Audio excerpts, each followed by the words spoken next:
மலர்கள் அப்படின்னு பார்த்தா எல்லாருக்குமே தெரியும். ரொம்ப எளிமையான ஒரு தெய்வம் இல்லைங்களா அவரு. அதனால அவருக்கு வெள்ளெருக்கும் மாலையும், அருகம்புல்லும் குடுத்தாலே போதும். இத தவிர உங்ககிட்ட என்ன பூ இருக்கோ அத நீங்க எடுத்துட்டு போயிட்டு குடுக்கலாம்.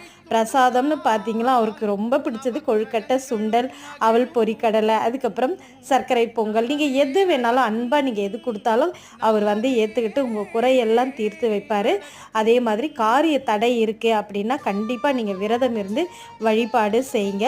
மாதத்துல 2 முறை இதுவரைக்கும் நாங்க இத செஞ்சதே இல்லக்கா அப்படின்னு நினைக்கிறவங்க, நாளைய தினம் பார்த்தீங்கன்னா, மகா சங்கடஹர சதுர்த்திங்க.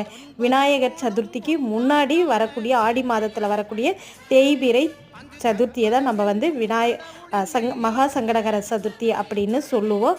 நாளைய தினம் இதுவரைக்கும் வழிபாடு செய்யாதவங்க கூட நாளைக்கு மகா சங்கடகர சதுர்த்தியை தவற விடாமல் நீங்கள் வந்து வழிபாடு செய்யுங்க. மாலை நேர வழிபாடு அப்படின்றதுனால வேலைக்கு போகிற பெண்களும் கட்டாயம் செய்யணும்.